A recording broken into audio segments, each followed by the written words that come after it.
Welcome madam గారు. మన madam గారు డిప్యూటీ చైర్పర్సన్ గారు చేతుల మీదుగా ఇచ్చేసి అంబేద్కర్ విగ్రహానికి కొద్దిగా పుష్పంతో సత్కరించవలసిందిగా కోరుచున్నాం. అలాగే సివిఓ గారిని కూడా కలిసి రావాల్సిందిగా ప్రార్థిస్తున్నాం. ఆల్ హెచ్ఓడీస్ డిప్యూటీ హెచ్ఓడీస్ కూడా రావాల్సిందిగా కోరుచున్నాం.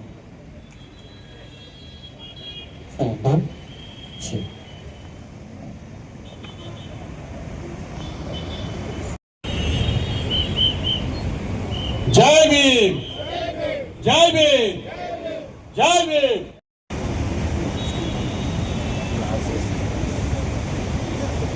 సిఓ గారిని కూడా ఈ కార్యక్రమాన్ని పువ్వులతో సత్కరించవలసిందిగా కోరుచున్నాం. జోహార్ డాక్టర్ బిఆర్ అంబేద్కర్, జోహార్ డాక్టర్ బిఆర్ అంబేద్కర్. సెక్రటరీ గారిని కూడా వచ్చి పువ్వులతో సత్కరించవలసిందిగా కోరుచున్నాం. తర్వాత ఎఫ్ఐ గారిని కూడా రావాల్సిందిగా కోరుచున్నాం. ఎఫ్ఐ గారిని కూడా రావాల్సిందిగా కోరుచున్నాం. సిఎంఈ గారిని, సిఈ గారిని,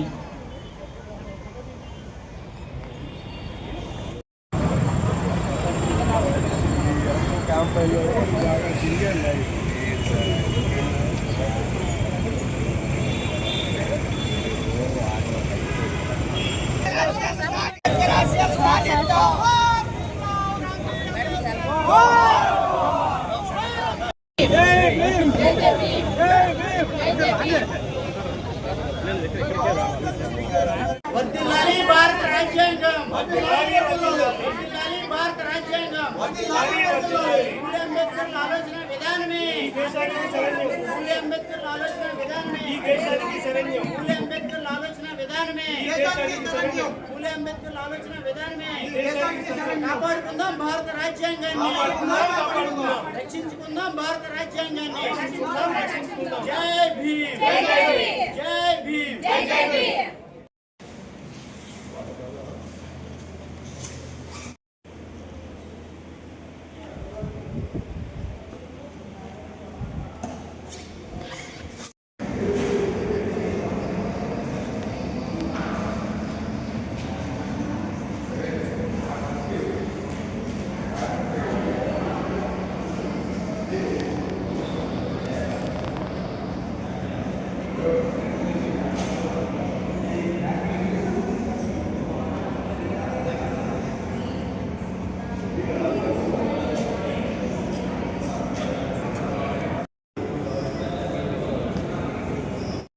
Of our Indian culture. He struggled a lot to bring equality with dignity. Dr. B.R. Ambedkar. We are all very small people to speak about him, but few things we know about him. He is a blessed child, a blessed student with a lot of intelligence in him. Though he had a struggle during his childhood, but his exemplary performance as a student made a teacher recognize him. A teacher honored him by giving his surname. And here, the recognition of a teacher of a talented student is the message that is there. So we, being the teachers of Andhra Medical College, please recognize the talent in your students and try to bring them up. And also, please help a student who is going through difficult times. Because now there are so many distractors. So a student who is struggling to keep up with education and all the other things in his life that are coming through and he's feeling low. As teachers, please play your role today to carry the legacy of the great visionary who had shown us a way. And either in studies or financially or emotionally, please try to pick them up, counsel them and bring them and put them on a platform so that they will become very beautiful future citizens of our country. And Dr. B.R. Ambedkar had the struggle of discrimination, and we are standing in an era where that is wiped off because of his great social reforms. And what we understand, because he was a person who had suffered the pain, will only bring the best reforms.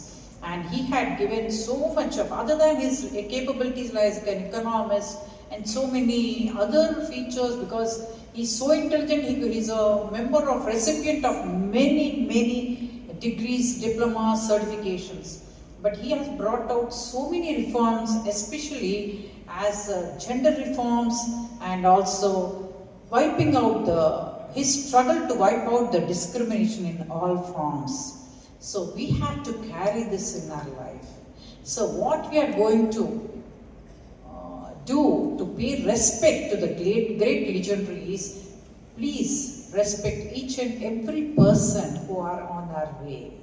Maybe that is the legacy we all have to show on our colleagues, on our subordinates, on the students. So as teachers, many students, many people around us are watching what we do, and what we behave, how we behave is being copied by others. So we have to copy the mind of Dr. B.R. Ambedkar. We have to carry his legacy so that our students, coming up students, the future generation also will imitate us, and they will carry the legacy forward. And then the dreams of Dr. B.R. Ambedkar, he being the architect, the father of our Indian Constitution, what he aimed at equality with dignity, and that we can achieve by our deeds and what we pass on to our students. The legacy should continue, and I appreciate all the faculty and the students who are going through, they're showing all their commitment to carry forward the legacy of the great legendary. Thank you all for giving me this opportunity. Thank you, madam. Now I would like to invite our dear Superintendent, Dr. I. Vani.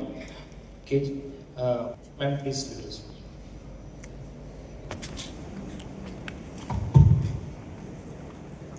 Good afternoon all. ఈ వేదిక మీద ఉన్న ప్రతి ఒక్కరూ, అర్జున్ గారు, ఉదయ్ కుమార్ గారు, ప్రేమ్ చిత్రే గారు, తర్వాత మన విశిష్ట అతిథి శ్రీకాంత్ గారు, ఈ వేదికను మీ అందరితో పంచుకోవడమే చాలా ఆనందంగా అనిపిస్తోంది. నాకు ఈరోజు కూడా సార్ మీరు చెప్తే నమ్మరు, నా సూపరింటెండెంట్ ఫోన్కి అర్జున్ గారు ఉన్నారా అండి అని ఫోన్ వస్తుంది. అంతే, సూపరింటెండెంట్గా కింగ్ జార్జ్ హాస్పిటల్ అంత ఇంపాక్ట్ విశాఖం పబ్లిక్ మీద ఆయన ఉంచారంటే అది మీ గొప్పతనం sir. Thank you very much. రెండోది ఉదయ్ కుమార్ గారి గురించి చెప్పాలి. ఆంధ్ర మెడికల్ కాలేజ్ అన్నా, కింగ్ జార్జ్ హాస్పిటల్ అన్నా ఎంతో అనురక్తి ఉన్న అతి కొద్ది మందిలో ఉదయ్ కుమార్ గారు ఒకరు. అది కల్చరల్ మీట్ అయినా, అకాడమిక్ మీట్ అయినా, యాంకోజా మీట్ అయినా ఎప్పుడూ ముందుండే వ్యక్తి ఉదయ్ కుమార్ గారు. కాకుండా అద్భుతమైన టీచరు ఆర్థోపెడిక్స్లో. మీ గురించి చెప్పాలి సార్, ప్రేమ్ చిత్రే గారి గురించి. మీ డిసిప్లిన్ అందరికీ ఒక ఎగ్జాంపుల్లా కాదు. బహుశా మే నెలలో రిటైర్ అవుతున్నారు. ఇంత డిసిప్లిన్ ఉన్న ఫ్యాకల్టీని మనం చాలా అరుదుగా చూస్తుంటాం. నిజంగా మీకు కృతజ్ఞతలు అర్థంగా చెప్పుకోవాలి.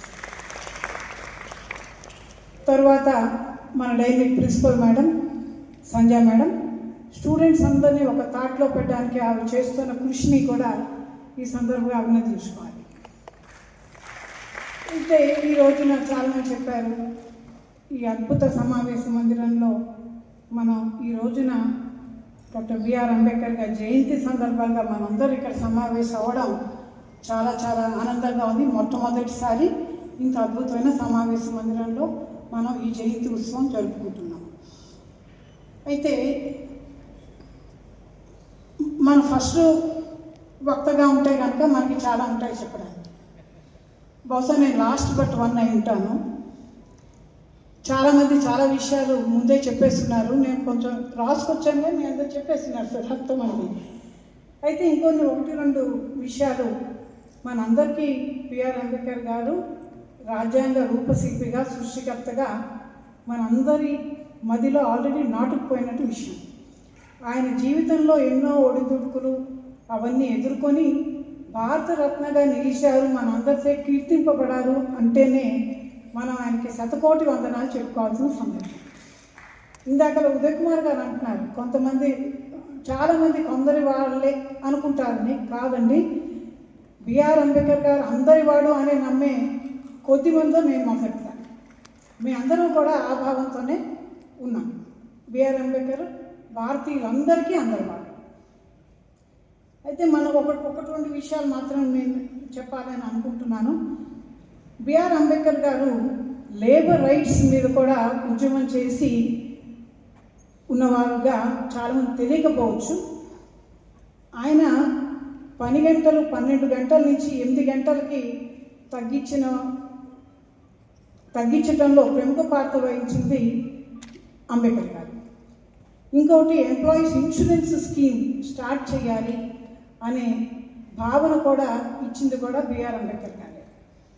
ఈ 2 మనకి ఈరోజు మనందరం చాలామంది ఎంప్లాయీస్కి మనకి మెడికల్ లీవ్ వస్తుందన్నా, ఇన్సూరెన్స్ స్కీమ్స్లో ఉన్నామన్నా, కాకపోతే మెటర్నిటీ లీవ్ ఉన్నాయన్నా, ఇలాంటి రైట్స్ అన్నిటికీ ఆజులు పూజలు కూడా అంబేద్కర్ గారు. సో అందుకని మన గవర్నమెంట్ సర్వీస్లో ఉన్న వాళ్ళం అందరం కూడా ఆయనకి ఎప్పుడూ కృతజ్ఞతగా ఉండి తీరాలి. ఇవే కాకుండా ఆయనకి పబ్లిక్ హెల్త్ అంటే చాలా ఇష్టమైన ఒక టాపిక్. మనకి ఈ మోడర్న్ హెల్త్ సిస్టంలో చాలా మంచి విషయాలని మన కాన్స్టిట్యూషన్లోనే పొందుపరిచిన ఘనత కూడా మన బిఆర్ అంబేద్కర్ గారికే ఇచ్చి తీరాలి. ఈ దేశంలో పుట్టిన ప్రతి వ్యక్తికి కూడా access to clean portable water అనే నినాదంతో ముందుకొచ్చి అది మన ఫండమెంటల్ రైట్గా, ఈ భారత భూమిలో పుట్టిన ప్రతి వ్యక్తికి యాక్సెస్ టు క్లీన్ వాటర్ ఒక ఫండమెంటల్ రైట్ అనే దిశగా రాజ్యాంగంలో అమెండ్మెంట్స్ కానీ ఆయన చూపిన చొరవ కానీ మనం ఈరోజు గుర్తు చేసుకోవాలి. అది పబ్లిక్ హెల్త్కి ఎంత ఇంపార్టెంటో ఈరోజు మన అందరికీ అర్థమవుతుంది. ఇకపోతే కింగ్ జార్జ్ హాస్పిటల్ సూపరింటెండెంట్గా ఈ హాస్పిటల్ 181 సంవత్సరాల కిందట 1845లో స్టార్ట్ చేయబడింది. ఆ రోజున అది 30 బెడెడ్ హాస్పిటల్, 30 పడకల హాస్పిటల్ నుంచి ఈ రోజున సుమారుగా 2000 పడకలతో ఈ కింగ్ జార్జ్ హాస్పిటల్ ఉందంటే ఎన్నో తరాలు చూసుంటుంది ఈ హాస్పిటల్. ఏ తరమైనా మన నానుడు ఒక్కటే, we serve for the poor and the needy. పేద బడుగు వర్గాలకి చెందిన హాస్పిటల్ ఇది. మనకు ఈ హాస్పిటల్లో వచ్చిన వాళ్ళు ఎవరైనా కులం కాదు, మతం కాదు, బీద ధనిక ఏ తారతమ్యం లేకుండా మనం పేషెంట్గానే చూస్తాం. ఆ పేషెంట్ మన దగ్గర నుంచి మంచి హెల్త్తో తిరిగి ఇంటికి వెళ్ళేటట్టు మనందరం కృషి చేస్తున్నాం. యాజ్ అ సూపరింటెండెంట్ ఒక మాట మీకు చెప్పాలి, ఇందాక వెనకాల కూడా వస్తుంది. ఒక గుడి కడితే కొందరికే లాభం, ఒక బడి కడితే చాలామందికి లాభం, సమాజానికి లాభం ఉంది. అలాగే మన హాస్పిటల్ కూడా ఒక దేవాలయం లాంటిది. మనకు రకరకాల పేషెంట్స్ వస్తుంటారు, అందరూ మనకు సమానమే. ఈ రోజున అంబేద్కర్ గారి జయంతి సందర్భంగా మనం ఇంకొకసారి మనం ప్రమాణం చేసుకోవాలి. మనం పేషెంట్ వెల్ఫేర్ కట్టుబడి ఉంటామని ఈ సందర్భంగా ఇంకోసారి ప్రమాణం చేసుకోవాల్సిన సందర్భం కూడా ఈ రోజున మనం చేసుకోవాలి. ఈ అవకాశం నాకు ఇచ్చినందుకు, ఈ అవకాశం సూపరింటెండెంట్గా అంబేద్కర్ జయంతి రోజున మీ అందరి ముందు మాట్లాడే అవకాశం భగవంతుడు కల్పించినందుకు సదా కృతజ్ఞతలు చెప్పుకుంటూ థ్యాంక్ యూ అండి.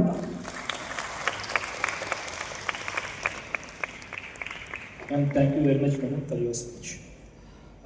Now we would like to respect towards our constitution by reciting the preamble. Now I would like to invite. We, the people of India, We, the people of India, having solemnly resolved to constitute India into a short, sovereign, socialist, secular, democratic republic, justice, social, economic, and political, liberty of thought, expression, belief, faith and worship, equality of status and of opportunity, and to promote among them all, fraternity assuring dignity, individuals and unity and integrity of the nation. individuality, unity and integration of nation. You may sit down. Hereby adopt, enact and give to ourselves this constitution. Take great lengths to introduce our speaker. I will try to substantiate only 2 reasons why we have invited Advocate Srikanth Chintala. One, what he has done to the people of India, number 1. Second, what he has done to the doctors. So when we vote, VVPAT slip edaithe vastundo, it is purely completely his own effort.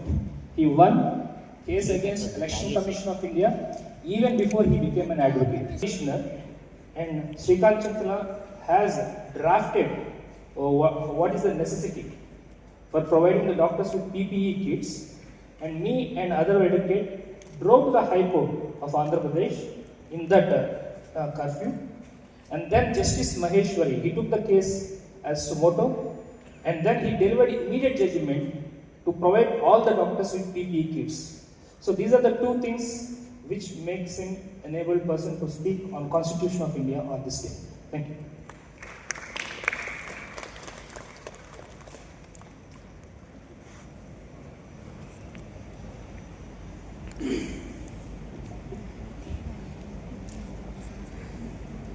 అందరికీ జై భీమ్. తెలుగులో మాట్లాడాలో ఇంగ్లీష్లో మాట్లాడాలో తెలియదు, ఎందుకంటే medical college కాబట్టి generally people from different parts of the country ఇక్కడ ఉంటారని అనుకుంటున్నాను. 2 పర్లేదు కాబట్టి ఐ టేక్ లిబర్టీ టు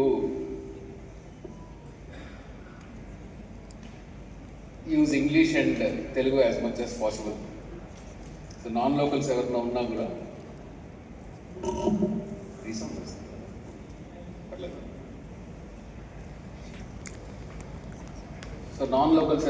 కూడా వాళ్ళకి పెద్దగా కష్టం రాకుండా ఉండే ప్రయత్నం చేస్తారు. ముందుగా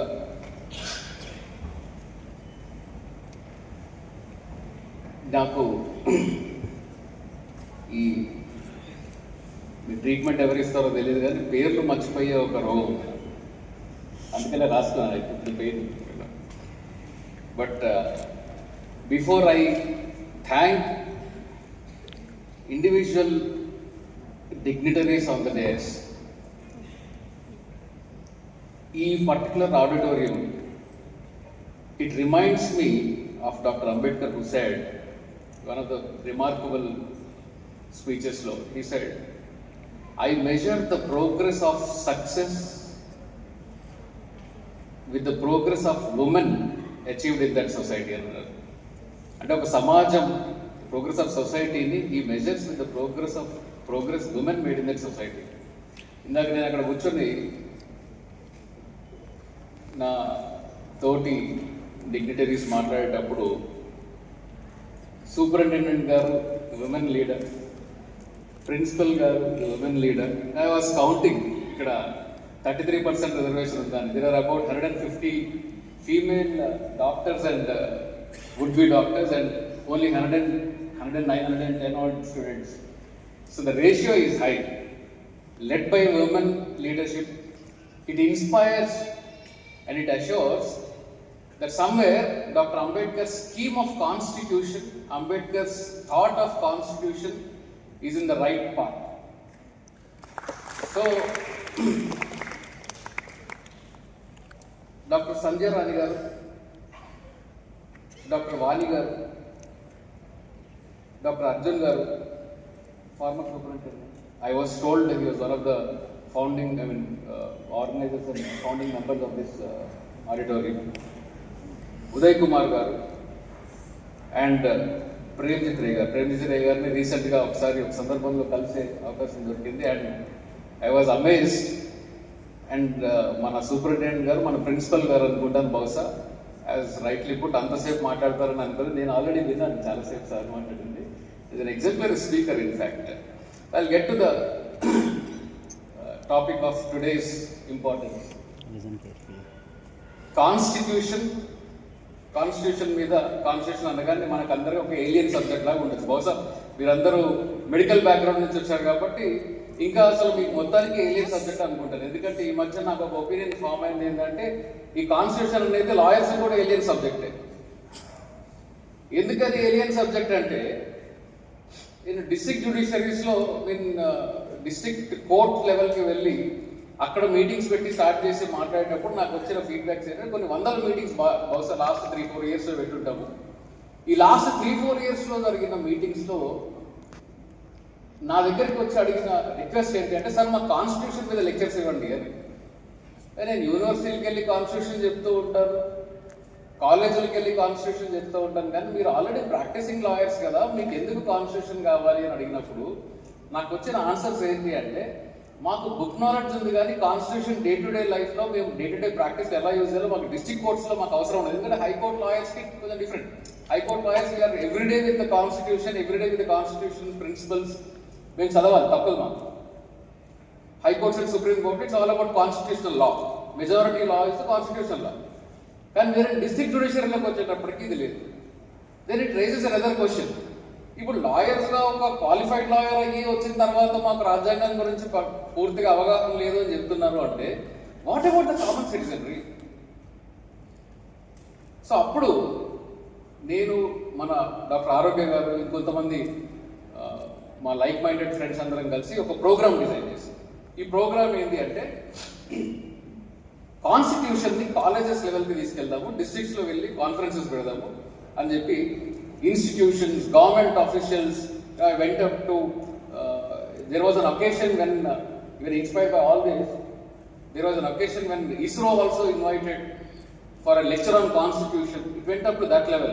మేము ఏం చేసామంటే కాన్స్టిట్యూషనల్ మొరాలిటీ, రాజ్యాంగ నైతికత అనేది చెప్దామని చెప్పి we decided. ఈ రాజ్యాంగ నైతికత అని పెట్టినప్పుడు I think way back in 2021-2022 టైంలో ఫస్ట్ మేము మాస్ లెవెల్లో చేద్దామని డిసైడ్ చేసిన తర్వాత, till now I'm proud to announce this, I think over 200 meetings so far, 200 more than 200 lectures have been delivered on the constitution and constitutional morality. ఇక్కడ నేను, because of the limitation of time as well as రాజ్యాంగం scheme ఏంటి, రాజ్యాంగంలో మనం ఏం చేయాలి, ఒక ఈ 3 డైమెన్షన్స్లో మనం అర్థం చేసుకునే ప్రయత్నం చేద్దాం. మన రాజ్యాంగం ఇందాక doctor I'm sorry I forgot your name, preamble చదివారు. ప్రియాంబుల్ చదివినప్పుడు ఆవిడ అన్న ఫస్ట్ వర్డ్, మీ మైక్లో మీరు ప్రియాంబుల్ మీకు చాలా ఫ్రీక్వెంట్గా ఉండదు కాబట్టి మీకు నేను చూపిస్తాను. కాన్స్టిట్యూషన్లో ఏముంటుందంటే, first word in the constitution is we the people of India. దాంతో మొదలవుతుంది, we the people of India. ఇది వినడానికి చాలా చాలా సింపుల్గా అనిపించే పదం ఇది, we the people of India. ఏంటి, మనం భారతదేశ పౌరులమి, ప్రజలము కాదు. పౌరులము, మనం ప్రజలం కాదు. ప్రభువులు ఉంటే ప్రజలు ఉంటారు. మనందరం ఎవరు? We are citizens, we are not subjects. మనం ప్రజలం కాదు, పాలించబడే వాళ్ళం కాదు, పౌరులం కాన్స్టిట్యూషనల్ లాంగ్వేజ్లో. సో ఈ we the people of India అనే పదం వెనకాల ఈ ఒక లైన్ రాయడానికి మన కాన్స్టిట్యూషనల్ మేకర్స్ ఎంత కష్టపడ్డారో, వాళ్ళకి ఎన్ని కాంప్లెక్సిటీస్ వచ్చాయో చూడండి. మీకు అందరికీ మన దేశం పేరు, name of our country, we have variety of names. India, Bharat, somebody calls it Hindustan. ఈ మేజర్గా ఈ 3 పేర్లు మనం చూస్తూ ఉంటాం. సో కాన్స్టిట్యూషన్ రాసేటప్పుడు this was also a debate, what should be the name. Shall we call it India that is the Bharat as article 1లో ఉంటుంది, or Bharat that is India. ఈ ఒక్క లైన్ మీద we had a whole pages and pages of debate if you can read. అట్లాగే I'll come to India or Bharat later on, but before that we the people of India అని వచ్చిన దాంట్లో మనకి ఎన్ని complexities వచ్చాయో చూస్తాను. India గురించి, India ఎలా నేమ్ వచ్చిందో నేను వీలుంటే టైం పర్మిట్ చేస్తే చెప్తాను. So we the people of India అని పెట్టడానికి ఒక పెద్ద యుద్ధమే జరిగింది. ఇది ఏంటి అంటే చాలా ఇంట్రెస్టింగ్ స్టోరీ ఉంటుంది మీకు. ఈ we the people of India అని రాయడానికన్నా ముందు మన దేశంలో ఈ రోజున మనం చూస్తూ ఉన్నాం, we all have our religion, our prejudices, our reasons, our caste. అసలు ప్రపంచంలో ఎక్కడ లేని డివిజన్స్ అన్నీ మనకు ఉన్నాయి. ఈ డివిజన్స్ ఏమి ఈరోజు కొత్త ఏం కాదు. భారతదేశానికి రాజ్యాంగం రాసుకునేటప్పుడు కూడా ఇట్లాంటి డివిజన్స్ ఉన్నాయి. సో అప్పుడు అమెరికన్ కాన్స్టిట్యూషన్ని అమెరికా వాళ్ళు ఏం చేశారు అంటే, కాన్స్టిట్యూషన్ని when they began drafting their constitution, they started with in the name of God, దేవుడి పేరుతో మొదలు పెట్టుకున్నారు. మరి మన దేశంలో దైవభక్తులు తక్కువేం కాదు కదా. Many of us we are believers of God. So అప్పుడు ఉండే కాన్స్టిట్యూంట్ అసెంబ్లీలో ఒక పెద్ద మనిషి ఒక ప్రపోజల్ పెట్టారు. ఈ ప్రపోజల్ ఏంటయ్యా అంటే, we shall also start our countries constitution in the name of God అన్నప్పుడు, మరి కొంతమంది మెంబర్స్ బెంగాల్ నుంచి వచ్చిన వాళ్ళు, ఇక్కడ ఎవరు ఉన్నారా బెంగాల్ నుంచి వచ్చిన వాళ్ళు? బెంగాల్ నుంచి వచ్చిన వాళ్ళు, ఇది దేవుడి పేరుతో కాదు, మేము బెంగాలీలం కదా, మేము ఎవరిని పూజిస్తాము, మేము దేవతను కదా పూజిస్తాము, ఇది దేవి పేరుతో ఉండాలి, ఇది దేవుడి పేరు కుదరదు, దేవి పేరు పెట్టాలి అన్నారు.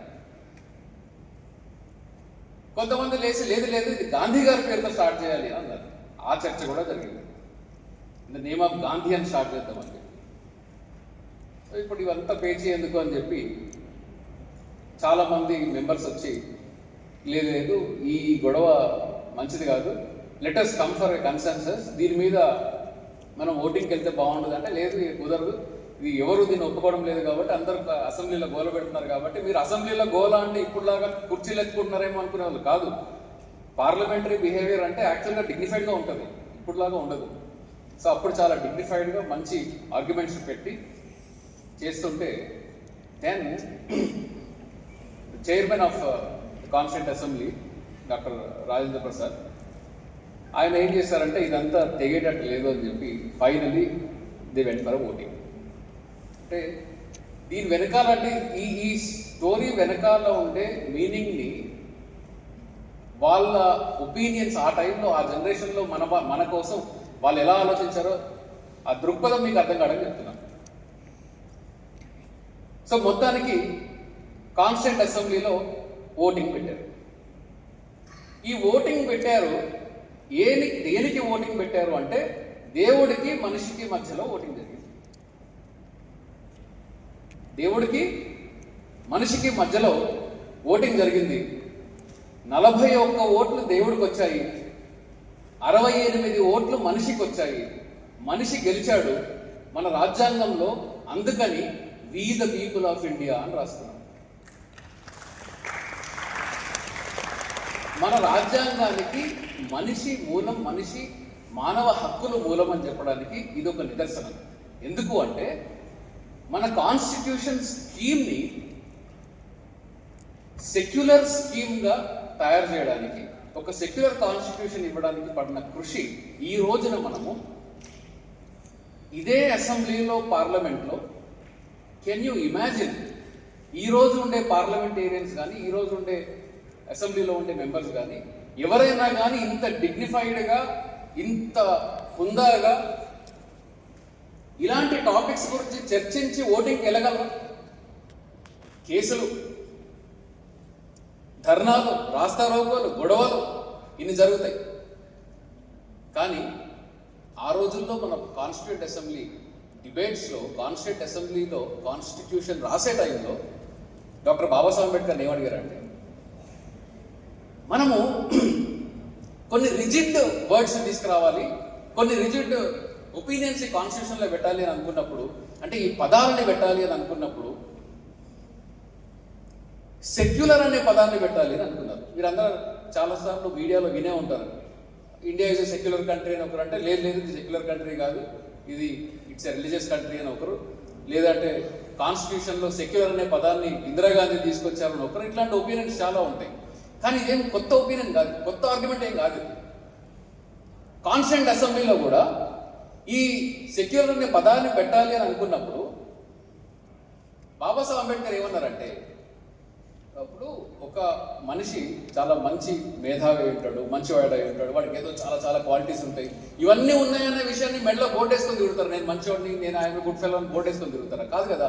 It shall be the character of the constitution, shall be the character of that book that should define what the country will be అని చెప్తూ బాబాసాహెబ్ అంబేద్కర్ ఇంకొక important, maybe very ahead of the time comment ఒకటి చేస్తారు. ఆయన ఏమంటారంటే, ఫ్యూచర్లో ఒక రాజ్యాంగం, ఫ్యూచర్లో సొసైటీస్ ఉంటాయి కదా, ఫ్యూచర్ సిటిజన్స్ ఉంటారు కదా, మన దేశానికి మన పౌరులు ఉంటారు కదా, అసలు వీళ్ళు ఎలాంటి స్ట్రక్చర్ ఆఫ్ కంట్రీని మెయింటైన్ చేయాలి అని చెప్పడానికి మనం ఎవరమి అంటారు. అంటే డాక్టర్ అంబేద్కర్ ఒపీనియన్ ఏంటి అంటే, ఈ రోజున మనం ఒక రిజిడ్ స్ట్రక్చర్ని కానీ డెవలప్ చేస్తే, ఈ స్ట్రక్చర్లో దేశం మొత్తం ఇలాగే నడవాలి అని మనం కానీ డిక్టేట్ చేస్తే, ఫ్యూచర్ జనరేషన్స్కి వాళ్ళకి కావాల్సినట్టు వాళ్ళు చట్టాలను చేసుకునే వీలు లేకుండా కానీ మనం తయారు చేసి పెడితే అది ప్రజాస్వామ్యానికే వ్యతిరేకం కదా. మనం ఎవరమి వాళ్ళ లైఫ్ని డిసైడ్ చేయడానికి అని అంటారు. ఒక డిక్టేటర్షిప్లో నుంచి, ఆలిగార్కీలో నుంచి ప్రజాస్వామ్యం వైపు నడిచేటప్పుడు మన రాజ్యాంగ నిర్మాతలు, particularly doctor Babasaheb Ambedkar and several exemplary members of the constituent assembly, వాళ్ళ మైండ్ సెట్ ఇంతటి క్లారిటీ ఆఫ్ థాట్తో ఉండేది. కానీ after the death of Ambedkar, maybe little before his death, 1952-53 ప్రాంతం నుంచి స్టార్ట్ చేసి ఇప్పుడు దాకా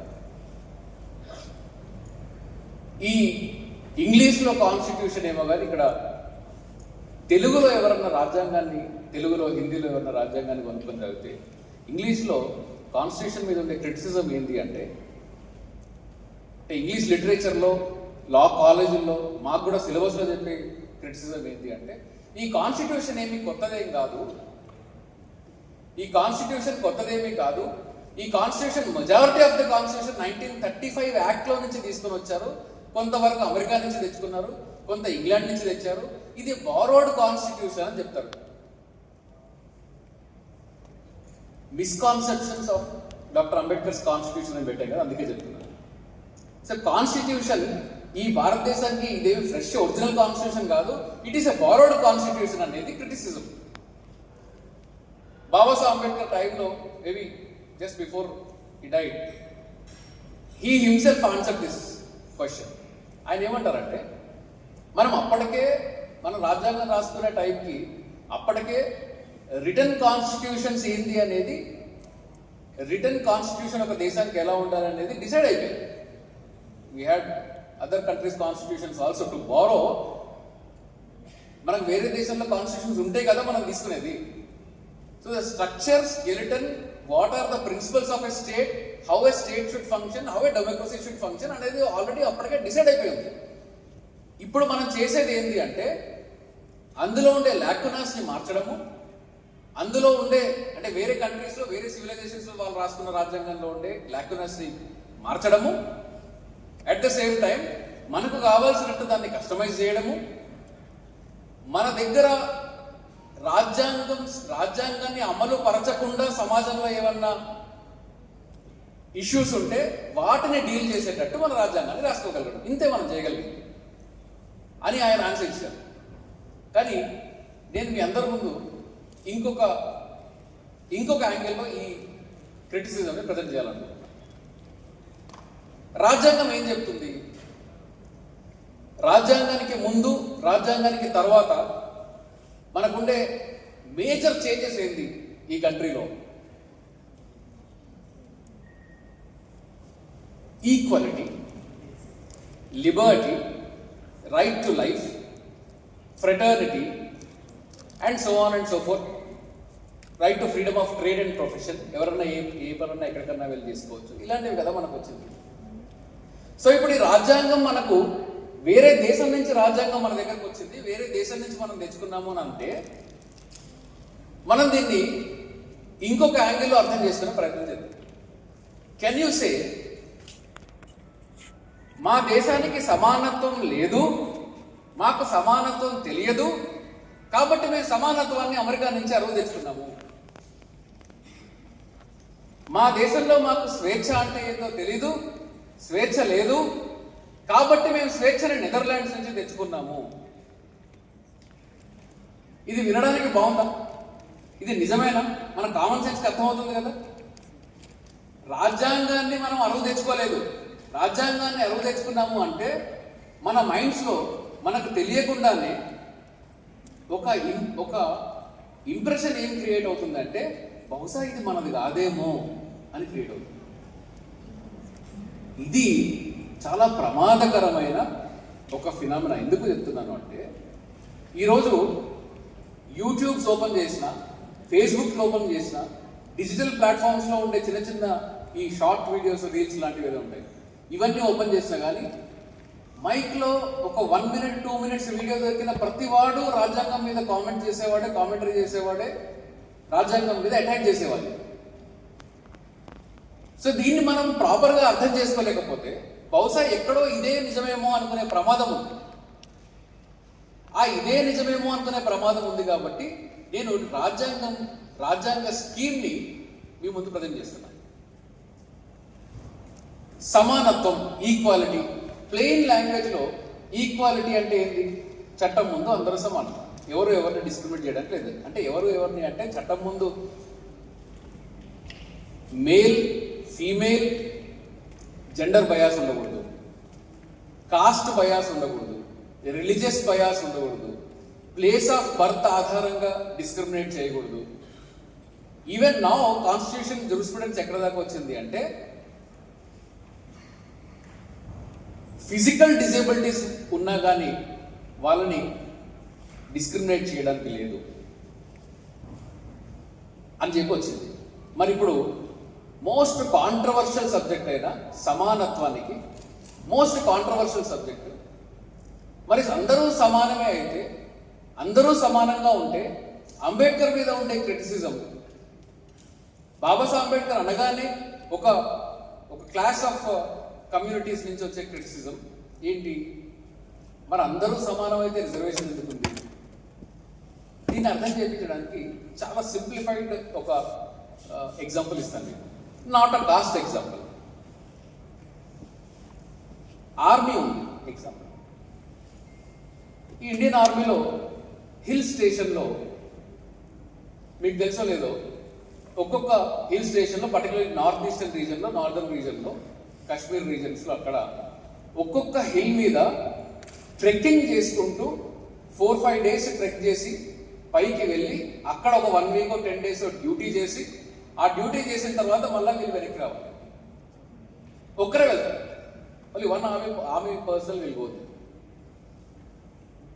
కానీ అందులో ఓన్లీ మేల్ పర్సన్స్ మాత్రమే పంపిస్తారు. Only male army officers or soldiers are sent to that hills. ఇప్పుడు వీళ్ళు అనొచ్చా అదేంటది ఇప్పుడు దాకా అందరూ సమానం అని చెప్పేసి అన్నారు, ఆడవాళ్ళని కూడా తీసుకొని వచ్చి ఆర్మీలో పెట్టారు కదా, స్త్రీలు ఆర్మీలో ఉన్నారు కదా, ఎయిర్ ఫోర్స్ లో ఉన్నారు కదా, మరి మాకేమో డ్యూటీలు ఈ ట్రెక్కింగ్ చేసుకుంటూ వెళ్ళి కొండ మీద పెట్టారు, ఆ కొండ మీద నేను ఒక వారం రోజులు ఉండాలి, వారం రోజులు ఉన్న తర్వాత మళ్ళీ వెనక్కి రావడం, మళ్ళీ ట్రెక్కింగ్ చేసుకుని రావాలి, ఉమెన్కి ఎందుకు వేయరు అక్కడ? మరి చట్టం ముందు అందరూ సమానం అన్నప్పుడు ఉమెన్ కూడా వేయాలి కదా డ్యూటీ, నాకు మాత్రం ఎందుకు అక్కడ అట్లాంటి హార్డ్ డ్యూటీస్ వేస్తున్నారు అంటే అక్కడే ఈ రేషనాలిటీ అనేది ఒకటి అప్లై చేస్తుంది. ఏంటిది అది అంటే ఆర్మీ ఎందుకు పోస్ట్ చేయదు అంటే ఉమెన్ అక్కడి నుంచి వెళ్ళి ట్రావెల్ చేసి పైన ఉండి మొత్తం రిటర్న్ రావడానికి దాదాపుగా 20-22 డేస్ పడుతుంది ఒక్కోసారి బేస్డ్ ఆన్ వెదర్ కండిషన్స్. ఈ పీరియడ్లో తనకి మెన్స్ట్రువల్ సైకిల్ ఉంటే అప్పుడు అది డిస్క్రిమినేషనే కదా, ఫిజికల్ డిసడ్వాంటేజ్ ఉంది కదా తనకి. సో కాన్స్టిట్యూషన్ స్కీమ్ ఏంటి అంటే చట్టం ముందు అందరూ సమానమే అంటే హైట్లు డిఫరెన్స్గా ఉన్న వాళ్ళని సమానంగా చూడండి, డిసడ్వాంటేజ్లు ఉన్న వాళ్ళని సమానంగా చూడండి, అడ్వాంటేజ్ ఉన్న వాళ్ళని డిసడ్వాంటేజ్ ఉన్న వాళ్ళని ఒకేలాగా చూడండి. అది సమానత్వం కాదు. That is not constitutional scheme. Constitutional scheme ఏంటి అంటే చట్టం ముందు అందరూ సమానంగా ఉండాలి, సమానంగా చూడాలి. ఒకవేళ అసమానత ఉంటే ఆ సమానత్వాన్ని సాధించడానికి మనకు రాజ్యాంగంలో ఆర్టికల్ 14ని తీసుకొని వచ్చి పెట్టారు. సో ఒకవేళ ఉమెన్కి కానీ లేదంటే అండర్ ప్రివిలేజ్కి కానీ రిజర్వేషన్ ఇస్తున్నారు అంటే అది వైలేషన్ ఆఫ్ ఈక్వాలిటీ కాదు, it is an affirmative action. ఈ అఫర్మేటివ్ యాక్షన్ కూడా it's a constitutional scheme to achieve equality. So ఇది ఈక్వాలిటీని ఇట్లా అర్థం చేసుకుంటే now I will come to Liberty. Liberty అంటే స్వేచ్ఛ. మనందరికీ కామన్ ప్లెయిన్ లాంగ్వేజ్లో తెలుసుకుంటాం స్వేచ్ఛ అని. బాబాసాహెబ్ అంబేద్కర్ ఏమంటారంటే మనకు ఎంత స్వేచ్ఛ ఇచ్చినా కానీ స్త్రీ పురుషులకి, ధనిక వర్గాలకి, పేద వర్గాలకి, లేదంటే అండర్ ప్రివిలేజ్డ్ కమ్యూనిటీస్కి, ప్రివిలేజ్డ్ కమ్యూనిటీస్కి, వీళ్ళందరికీ కూడా సేమ్ చట్టం, సేమ్ లా ఉంటుంది.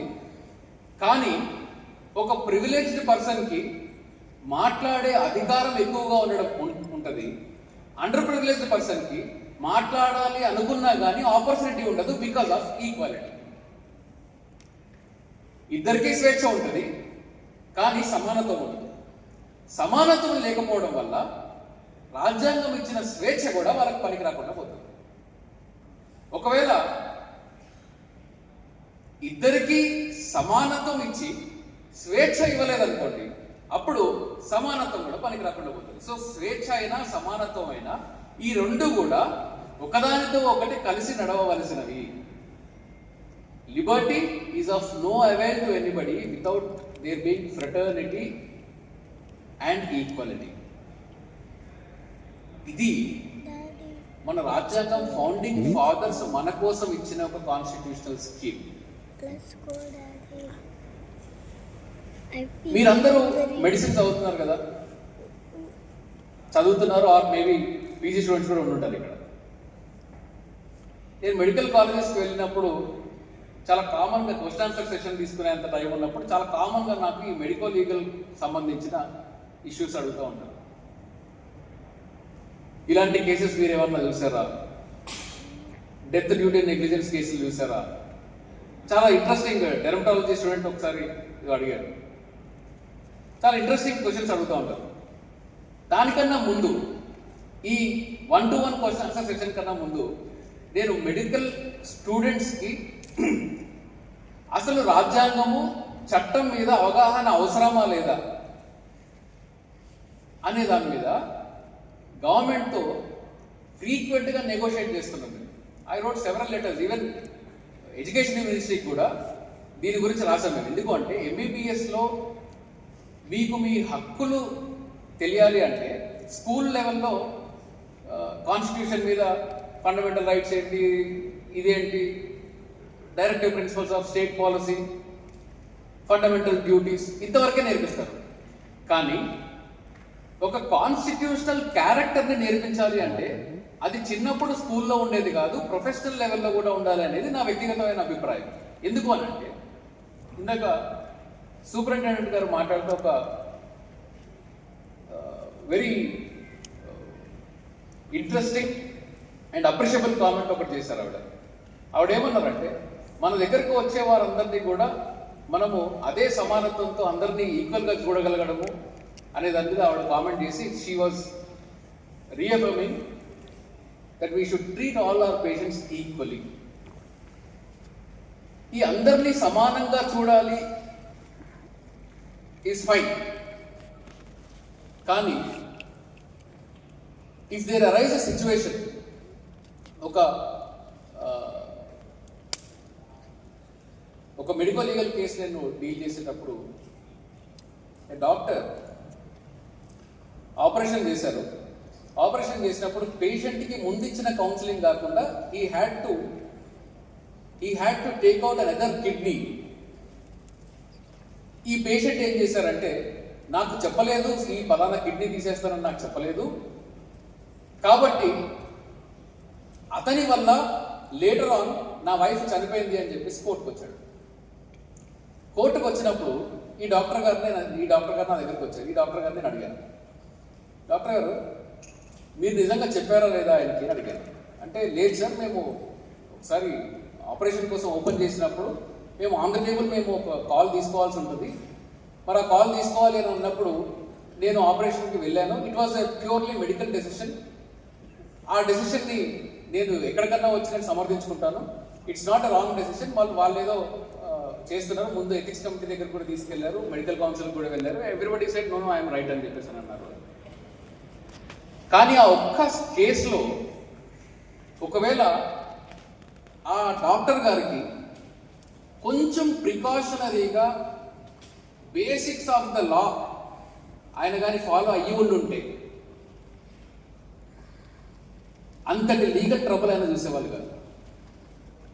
ఏంది ఆ బేసిక్స్ ఆఫ్ ద లా, ఏంది ఆ కొంచెం సెన్సిబిలిటీస్ అంటే, మనకు రాజ్యాంగంలో మీకు తెలుసో లేదు, రైట్ టు లైఫ్ అనే ఒక ప్రావిజన్ ఉంది కదా. అందరికీ బ్రతికే హక్కు, చచ్చిపోయే హక్కు లేదు.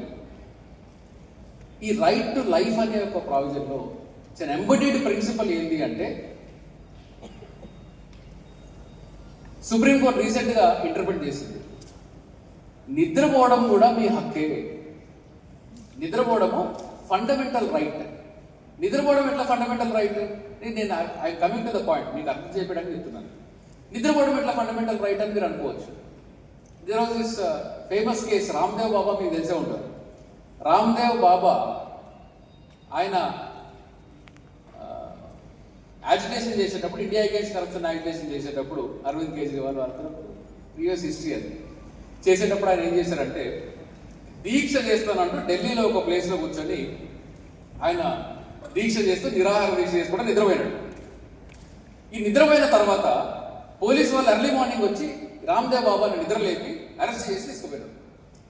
తీసుకుపోతే this matter went up to the court, constitutional court దగ్గరికి వెళ్ళింది ఈ మ్యాటర్. వెళ్ళినప్పుడు రామ్దేవ్ బాబా ఏమడిగారంటే, అవును నేను నిద్రపోయేటప్పుడు నా నిద్రని డిస్టర్బ్ చేసి వీళ్ళకి అరెస్ట్ చేసే అధికారం ఎవరిచ్చారు మీకు?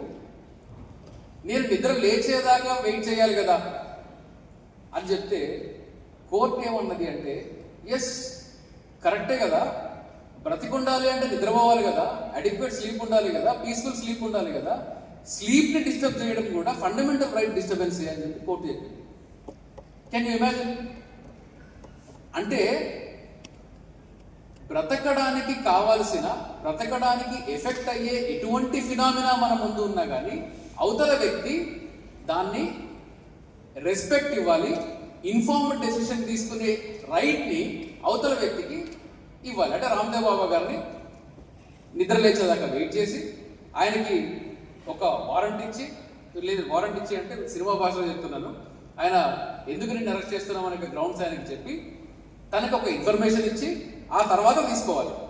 సో ఇందులో ఈ పర్టికులర్ కేసు నేను చెప్పిన దాంట్లో ఏమన్నానంటే, ఓకే మీకు టేబుల్ ఎమర్జెన్సీ ఉంది కదా, అట్లీస్ట్ మీరు ఆ టైంలో అన్న ఇన్ఫర్మేషన్ని ఇమ్మీడియట్ అటెండెంట్కి ఇచ్చారా అంటే ఇవ్వలేదు. So he had to pay.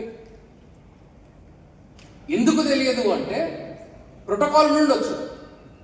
Protocol ఉన్నా కానీ ఈ బేసిక్ ఈ చిన్న లా తెలియకపోవడం, ఒక మాట చెప్పేసి ఉంటే పోయి ఉండేది. కన్సెంట్ ఫార్మ్స్ ముందు తీసుకుంటే నాకు తెలుసు, I'm not getting in to the law. ఈ చిన్న ప్రికాషన్ కానీ తీసుకొని ఉంటే బహుశా ఆ డాక్టర్ గారు ఆ కేసులో నుంచి సేవ్ అయ్యేవాళ్ళు. ఆయన ఇప్పుడు ఏదో ఫైన్ కట్టారు, అయిపోయింది. ఇది ఎందుకు చెప్తున్నాను అంటే, మనం కాన్స్టిట్యూషన్ని ఎప్పుడు అర్థం చేసుకోవాలి అనుకుంటున్నాము అంటే, మనకు ఎప్పుడైతే ఒక ప్రాబ్లం వస్తుందో మనం సొల్యూషన్ కోసం రాజ్యాంగాన్ని వెతుకుతాం. మనకు ఎప్పుడైతే ఒక సమస్య వస్తుందో సొల్యూషన్ కోసం కోర్టుకి వెళ్తాం, అప్పుడు చట్టం తెలుసుకోవాలనుకుంటాం. కానీ సమస్య రాకముందు చట్టం తెలుసుకోవడము, రాజ్యాంగం తెలుసుకోవడము, ఇది కొంచెం మీకు ఇబ్బందికరమైన ఫినామినా అయి ఉండొచ్చు, ఐ కెన్ అండర్స్టాండ్. కానీ మీరు కాన్స్టిట్యూషన్ని చదవాల్సిన అవసరం లేదు. కాన్స్టిట్యూషన్ని వర్డ్ టు వర్డ్ చదవాల్సిన అవసరం లేదు. వర్డ్ టు వర్డ్ కాన్స్టిట్యూషన్ చదివితే ఐ కెన్ గ్యారంటీ చాలా మందికి ఒక ఫస్ట్ అండ్ సెకండ్ పేజ్ దాటి థర్డ్ పేజ్కి కూడా వెళ్ళరు. ఎందుకంటే ఫస్ట్ అండ్ సెకండ్ పేజ్ అర్థం కాదు కాబట్టి. It's a paradise of lawyers అంటారు కాన్స్టిట్యూషన్ని. It's paradise of lawyers and judges అంటారు. ఎందుకు అంటే ఆ లాంగ్వేజ్ మాకు అర్థం అవుతుంది కాబట్టి. ఒక్కోసారి మాకు కూడా అర్థం కాదు, let us be honest. So మీకు ఆ కాన్స్టిట్యూషన్ లాంగ్వేజ్ అర్థమవుతుందని అనుకోవట్లా. సో కాన్స్టిట్యూషన్ లాంగ్వేజ్ అర్థం కాకపోతే మరి కాన్స్టిట్యూషన్ ఎట్లా అర్థం చేసుకోవాలి? That is where constitutional morality comes in.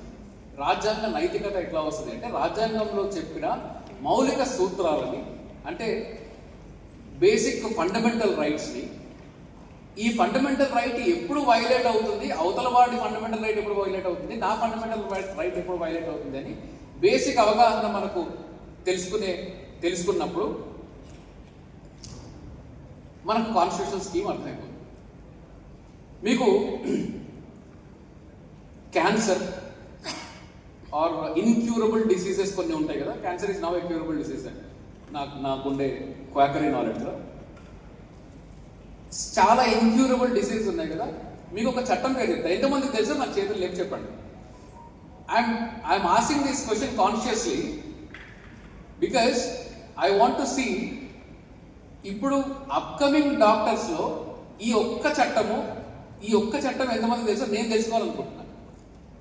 Magic remedies act విన్నారా ఎప్పుడన్నా పేరు? మ్యాజిక్ రెమెడీస్ యాక్ట్ ఏం చెప్తుంది అంటే, మీ అందరికీ క్వాలిఫైడ్ డాక్టర్స్ ఉన్నారు కదా, ఇది రాజ్యాంగంలో ఉండే స్కీమ్లో నుంచి ఆర్టికల్ 51AH నుంచి మనకు వచ్చిన ఒక స్కీమ్ ఆఫ్ కాన్స్టిట్యూషన్. ఏంటి అంటే, ఎవరైనా ఇన్క్యూరబుల్ డిసీజెస్ని కానీ నేను క్యూర్ చేస్తాను అని చెప్పి నేను తాయెత్తులు ఇస్తానో, లేకుంటే మంత్రిస్తానో, లేకుంటే ఇంకేదో ఆల్టర్నేట్ నీకు పసరు పోస్తానో, ఇలాంటి మాటలు చెప్పి ఒక క్యూర్ కాని డిసీజ్ని, medical science modern science cure చేయలేని డిసీజ్ని, సోఫార్ ఎవిడెన్స్ లేని డిసీజ్ని కానీ నేను క్యూర్ చేస్తాను అని చెప్తే they are punishable under law. So only permissible మెథడాలజీలో మాత్రమే, సైంటిఫిక్ మెథడాలజీలో మాత్రమే మెడిసిన్ ఇవ్వాల్సిన అవసరం ఉంటుంది. ఓన్లీ సైంటిఫిక్ మెథడ్లో మాత్రం ఇచ్చిన మెడిసిన్ మాత్రమే constitution and legal scheme approve చేస్తుంది తప్ప అన్సైంటిఫిక్గా ఉండేది అప్రూవ్ చేయదు. ఇది ఎక్కడి నుంచి వస్తుంది మనకు అంటే, it is not the law, it is the constitution that directs the law and the state machinery to frame these laws to uphold constitution and constitutional scheme of scientific temper. Scientific టెంపర్ని uphold చేయడానికి ఒక స్కూల్లో, high స్కూల్లో, primary స్కూల్లో, high స్కూల్లో, కాలేజెస్లో, medical colleges, legal law colleges, name the profession, everybody has a duty cast upon them to uphold scientific temper at all times. ఇది government మీద కూడా ఉండే ఒక obligation. So my point is, కాన్స్టిట్యూషన్ని మనం అర్థం చేసుకోవాలి, కాన్స్టిట్యూషన్ స్కీమ్ని మనం అర్థం చేసుకోవాలి అంటే మనం కావాల్సింది, మనం చేయాల్సింది రాజ్యాంగాన్ని చదవడం కాదు, రాజ్యాంగ విలువల్ని తెలుసుకోగలడు, రాజ్యాంగ విలువల్ని మనం అర్థం చేసుకోగలడు. సో ఈ విలువల్ని అర్థం చేసుకునే ప్రయత్నంలో కాన్స్టిట్యూషన్ మనకు ఇచ్చిన డైరెక్షన్స్లో, కాన్స్టిట్యూషన్ మనకు నేర్పించిన ఫిలాసఫీస్లో కొన్ని ఫిలాసఫీస్ని నేను ఇంతకుముందు రద్దు చేశాను. Right to equality, Liberty, right to life. ఇప్పుడు మీకు అందరికీ అర్థమయ్యేది ఒక చిన్న కాన్సెప్ట్ ఆఫ్ కాన్స్టిట్యూషన్ చెప్పి ఐ కన్క్లూడ్. ఎందుకంటే కాన్స్టిట్యూషన్ ఐ థింక్ మీ అందరికీ చాలా డ్రై సబ్జెక్ట్ లాగా అనిపిస్తుంది. ఒక చిన్న మీ అందరికీ అర్థమయ్యే ఒక ఎగ్జాంపుల్ చెప్పి విల్ కన్క్లూడ్ ఫర్ టుడే. చిన్నప్పుడు స్కూళ్ళల్లో పెన్సిల్ దొంగతనాలు చేసేవాళ్ళు, ఎరేజర్లో దొంగతనాలు చేసేవాళ్ళు, ఇలా చిన్న చిన్న దొంగతనాలు చేసేవాళ్ళు మనకు తెలిసే ఉంటారు, మన స్కూల్లో మన క్లాసులలో ఉండే ఉంటారు. ఈ దొంగతనం చేసిన తర్వాత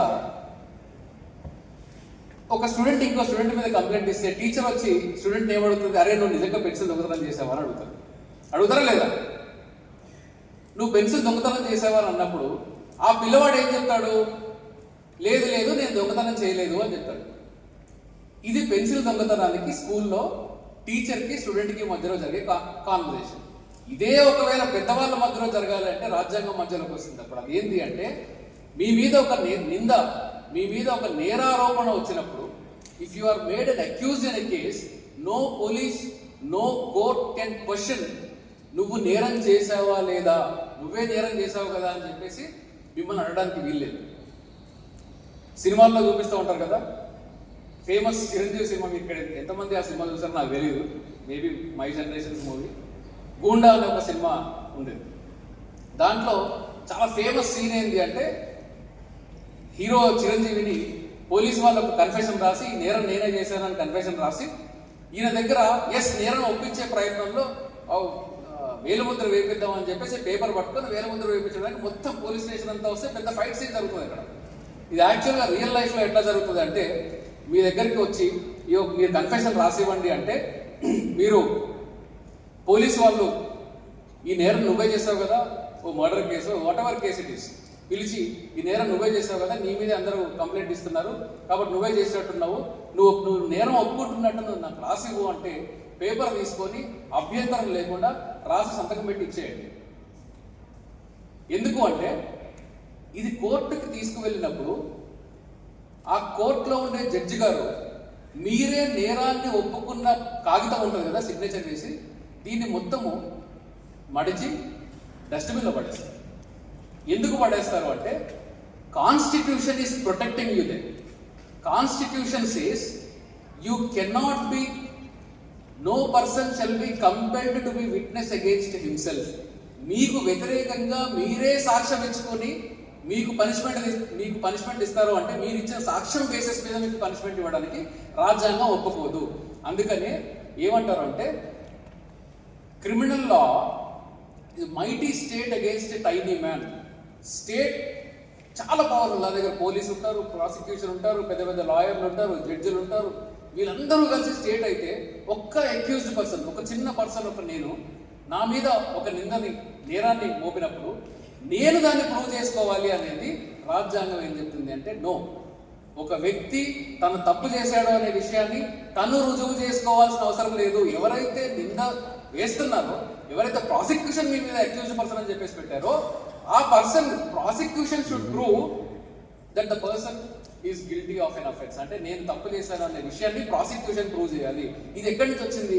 రేపు పొద్దున మీరు ఎక్కడన్నా ఏదైనా సందర్భంలో, వెళ్ళకూడదని కోరుకుంటున్నా, ఏదైనా సందర్భంలో మీరు ఒకవేళ పోలీస్ స్టేషన్కి వెళ్తే, మీ మీద ఏదైనా కంప్లైంట్ వచ్చిందని పోలీస్ స్టేషన్కి వెళ్తే, అక్కడ మిమ్మల్ని ఎవరు ప్రొటెక్ట్ చేస్తున్నారు? అక్కడ మీకు అగేన్స్ట్గా విట్నెస్ ఇవ్వాల్సిన అవసరం లేదు. మీరు అగేన్స్ట్గా, మీరు రైట్ టు సైలెన్స్ మీకు ఉంది. మీరు చెప్పాల్సిన అవసరం లేదు. ఆ నేరం ఉంది అంటే, ఎస్ మీకు ఉంది కదా, మీకు నా మీద అలిగేషన్ వచ్చింది కదా, నా మీద కంప్లైంట్ వచ్చింది కదా, మీరు ఇన్వెస్టిగేట్ చేయండి, నన్ను అడగడానికి వీల్లేదు అని చెప్పేసి మీరు ధైర్యంగా చెప్పవచ్చు. ఎందుకు అంటే, రాజ్యాంగం మిమ్మల్ని అక్కడ ప్రొటెక్ట్ చేస్తుంది కాబట్టి. This is the constitutional scheme when it comes to criminal law. So equality, liberty, criminal law, ఏ వ్యక్తి కూడా తన ప్రాపర్టీని కూడా, తను సంపాదించుకున్న ప్రాపర్టీ గవర్నమెంట్ వచ్చేసి నాకు కావాలి అంటే తీసుకోవడం కుదరదు. ఒకప్పుడు ఇది ఫండమెంటల్ రైట్లో ఉండేది, ఇప్పుడు కాన్స్టిట్యూషనల్ రైట్లో ఉంది ఆర్టికల్ 300 ప్రకారం. ప్రతిదానికి కూడా రాజ్యాంగంలో ఒక ప్రొసీజర్, ఒక సేఫ్ గార్డ్, ఒక ఆన్సర్ ఉంటుంది. వీటిని అమలు పరచడానికి ఉన్నవే చట్టాలు. అంటే మీకు for example, for your basic understanding చెప్తున్నా, మీకు ఐపీసీ, సిఆర్పిసి, సిపిసి ఇలాంటి పేర్లు విన్నారా? ఐపీసీ తెలుసు కదా, జనరల్గా పెద్దవాళ్ళందరికీ తెలిసే ఉంటుంది. Students I don't know, I can't even comment because you are not reacting. So IPC అంటే ఎవరన్నా నేరం చేసినప్పుడు వాళ్ళ మీద IPC section so and so కింద కేసులు కట్టాము అని చెప్తారు కదా. మర్డర్ కేసు అయితే 302 అని, దొంగతనం, చీటింగ్ అయితే 420 అని, ఇలాంటివి సెక్షన్లతో ఐపీసీ సెక్షన్ల కింద సో అండ్ సో సెక్షన్ల కింద కేసులు కట్టామని చెప్తుంటారు కదా. ఇది ఐపీసీ చట్టం, అంటే ఇండియన్ పీనల్ కోడ్. ఇప్పుడు దాని పేరు భారతీయ న్యాయ సంహిత, బిఎన్ఎస్. చట్టం పేరు మారింది. ఈ ఐపీసీ చట్టం, సిఆర్పిసి, ఈ క్రిమినల్ లాలో ఉండే చట్టాలన్నీ కూడా, అంటే క్రిమినల్ లాలో ఎన్నెన్ని చట్టాలు అయితే ఇందాక నేను మీకు చెప్పిన మ్యాజిక్ రెమెడీస్ యాక్ట్ ఉంది కదా, ఈ వీటితో కలిపి ఈ చట్టాలన్నిటినీ కూడా చేయడానికి కేవలం ఒకే ఒక సింగిల్ ఆర్టికల్ కారణం. ఈ ఆర్టికల్ పేరు ఆర్టికల్ 21. ఇంతే. మీ రైట్ టు లైఫ్ అండ్ లిబర్టీని, రైట్ టు లైఫ్ అండ్ లిబర్టీని ప్రొటెక్ట్ చెయ్యాలి అని చెప్పి ఒక్క సింగిల్ ఆర్టికల్లో ఉన్న అంశాన్ని పట్టుకొని ఒక మొత్తం దేశానికి పదుల సంఖ్యలో చట్టాలను తయారు చేయవలసిన అవసరం వచ్చింది. ప్రతిదానికి ఒక చట్టం. ఎస్సీ ఎస్టీ అట్రాసిటీ ఒక చట్టం, protection of civil rights act ఇంకో చట్టం, హ్యూమన్ రైట్స్ ఒక చట్టం. ఆఖరికి మనం అదే రైట్ టు లైఫ్లో, అంటే క్రిమినల్ లాలో, ఇప్పుడు సివిల్ లాలో చూస్తే అదే ఒక్క రైట్ టు లైఫ్లో మీరు ఇందాక నేను చెప్పాను నిద్రపోవడం కూడా ఫండమెంటల్ రైటే అని. నిద్రపోవడం కూడా ఫండమెంటల్ రైటే కదా. కేవలం గాలి పీల్చుకొని శ్వాస వదలడము, అంటే ఇన్హేల్ ఎక్సేల్ చేసినంత మాత్రాన అది బ్రతకడం అవుతుంది, జీవించడం కాదు. రాజ్యాంగం ఏం చెప్తుంది అంటే ఈ జీవించడాన్ని డిఫైన్ చేస్తుంది. ఫర్ ఎగ్జాంపుల్, మీరు చాలా మంది 2 వీలర్స్ వాడతారు కదా, 2 wheelers or cars, motor vehicles వాడతారు కదా. ఈ మోటార్ వెహికల్ మీరు నడపాలి అంటే మీరు పొల్యూషన్ కంట్రోల్ బోర్డు దగ్గర నుంచి ఒక సర్టిఫికేట్ తీసుకోవాలి. నా వెహికల్ పొల్యూషన్ కాంట్రిబ్యూట్ చేయట్లేదు, విదిన్ ద పర్మిసిబుల్ లిమిట్ ఉంది అని. ఇది ఎందుకు వచ్చిందో తెలుసా? ఈ పొల్యూషన్ కంట్రోల్ బోర్డు అనేది ఒకటి ఎందుకు వచ్చిందో తెలుసా? ఈ పొల్యూషన్ కంట్రోల్, మీ వెహికల్ కి పొల్యూషన్ ఎంత లిమిట్ లో ఉండాలని ఎవరు డిఫైన్ చేస్తున్నారో తెలుసా? అది కూడా రాజ్యాంగమే డిఫైన్ చేస్తుంది. ఎట్లాగా అంటే రైట్ టు లైఫ్ అంటే కేవలం గాలి పీల్చుకొని శ్వాస వదిలేయడం కాదు. రైట్ టు లైఫ్ అంటే breathing quality air, that is called as right to life. So మీరు శ్వాస తీసుకునే దగ్గర, శ్వాస వదిలే దగ్గర, నడిచే దగ్గర, నిద్రపోయే దగ్గర, ప్రతిరోజు కాలేజీకి వచ్చేటప్పుడు, కాలేజీ నుంచి ఇంటికి వెళ్ళిన తర్వాత, every minute of your life constitution is protecting you. నేను స్కూల్స్కి, కాలేజెస్కి వెళ్ళినప్పుడు సరదాగా పిల్లల్ని ఇన్స్పైర్ చేయడానికి ఒక క్వశ్చన్ అడుగుతూ ఉంటాను.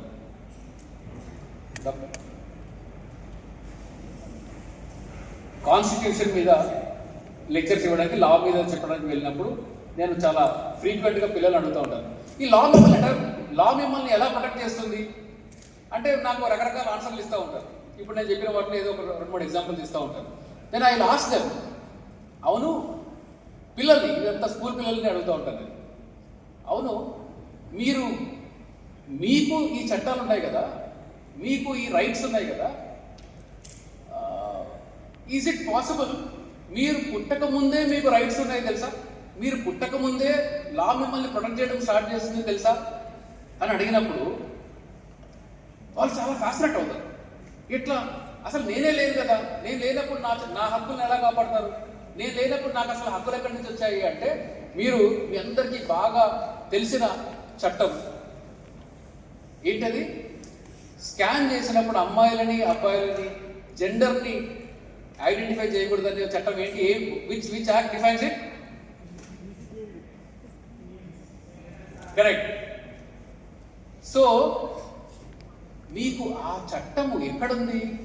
ఇంకా ఆ పిల్లవాడు ఆ పాప పుట్టక ముందే చట్టం మిమ్మల్ని ప్రొటెక్ట్ చేయడం స్టార్ట్ చేస్తుంది. ఫర్ ఎగ్జాంపుల్, మీ నాన్న మీ ముత్తాత గారు ఒక వీలునామా రాశారనుకుందాం, మీ తాతగారు ముత్తాత గారు ఒక వీలునామా రాశారనుకుందాం. నాకు కొడుకు పుడతాడు, నా కొడుక్కి కొడుకు పుడితే ఆ కొడుక్కి నేను నా ఆస్తి మొత్తం ఇవ్వాలి అనుకుంటున్నాను అని రాసి పెడితే మీ నాన్న పుట్టలేదు, మీరు పుట్టలేదు, కానీ మీ తాతగారు రాసి పెట్టిన వీలునామాని మీ దాకా తీసుకుని వచ్చి మీకు ఆస్తి మొత్తం ఇచ్చేది ఎవరు చేస్తున్నారు? మళ్ళా ఇదే చట్టము, ఇదే రాజ్యాంగం. ఇప్పుడు చచ్చిపోయిన తర్వాత కూడా మీకు చట్టం ఎలా ప్రొటెక్ట్ చేస్తుందో చెప్తారు. మీరు చనిపోయిన తర్వాత కూడా ఈ వీలునామా ఎగ్జాంపుల్ మీరు తీసుకోవచ్చు. ఇంకొకటి, చనిపోవడంలో కూడా రాజ్యాంగం మనకు రైట్ టు లైఫ్లో చనిపోవడం కూడా రాజ్యాంగం ఏం చెప్తుంది అంటే డిగ్నిఫైడ్ డెత్, డిగ్నిఫైడ్ క్రిమేషన్ చేసుకోవడం కూడా మన ఫండమెంటల్ రైట్. అంటే you can even execute a will, you can even ask how to cremate your body. నేను నాస్తికుడు, నేను దేవుడిని నమ్మను, ఏ మతాన్ని నమ్మను, నేను బౌద్ధం ఫిలాసఫీతో ఇన్స్పైర్ అవుతాను, బాబాసాహెబ్ అంబేద్కర్ ఫిలాసఫీని నమ్ముతూ ఉంటాను. నేను ఏం రాసి పెట్టారంటే నేను చనిపోతే ఒకవేళ ఈ బాడీ పనికొస్తే, మెడికల్ రీసెర్చ్కి పనికొస్తే ఏదన్నా మెడికల్ కాలేజ్కి నా బాడీని డొనేట్ చేయండి అని రాసి పెట్టాను. నేను నా బాడీని నేను చనిపోయిన తర్వాత రీసెర్చ్కి పనికొస్తుంది అంటే ఈ బాడీని తీసుకొని వెళ్ళి మెడికల్ కాలేజ్కి డొనేట్ చేయాలి, లేదు అంటే సైలెంట్ క్రిమేషన్ చేయండి అని రాసి పెట్టాను. ఇది కూడా నేను చనిపోయిన తర్వాత మరి నువ్వు ఎట్లా రాసుకుంటావు, నీ ఫ్యామిలీ హక్కు కదా? కాదు, ఇది నా హక్కే, అది రాజ్యాంగం.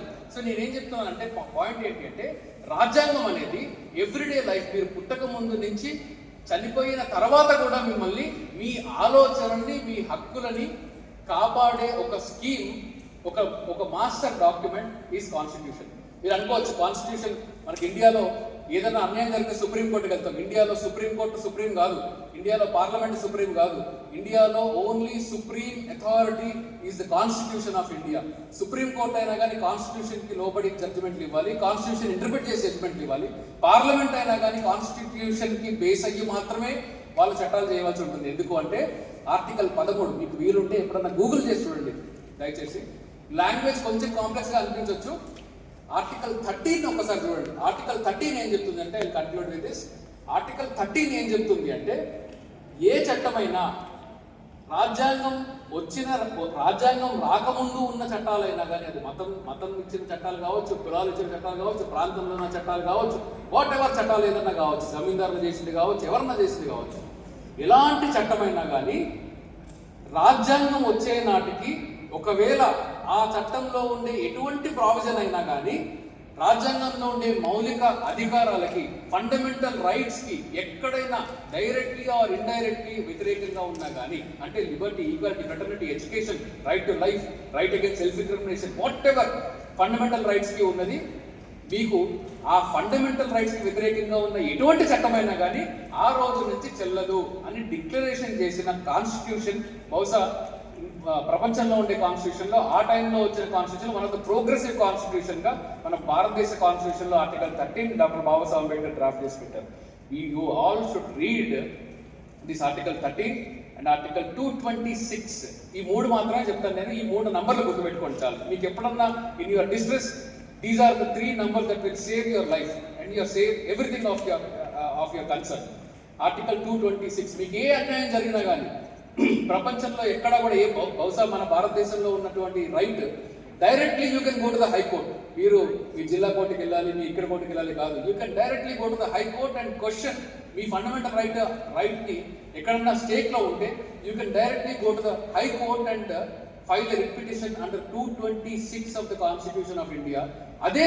అదే పవర్ని మీకు, నాకు, అందరికీ సమానంగా, irrespective of your gender and all, supreme కోర్టుని కూడా డైరెక్ట్గా అప్రోచ్ అవ్వడానికి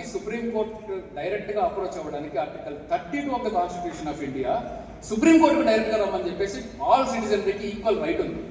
సో మన constitution scheme is equal to you and to me. మీకు ఓన్లీ డిస్ట్రెస్ టైంలో, మీకు ఓన్లీ అవసరమైన టైంలో, మీకు ఏదైనా ప్రాబ్లం వచ్చినప్పుడే కాకుండా, ప్రాబ్లంతో సంబంధం లేదు, మీ సమస్యతో సంబంధం లేదు, the constitution should become a moral charter of our everyday life.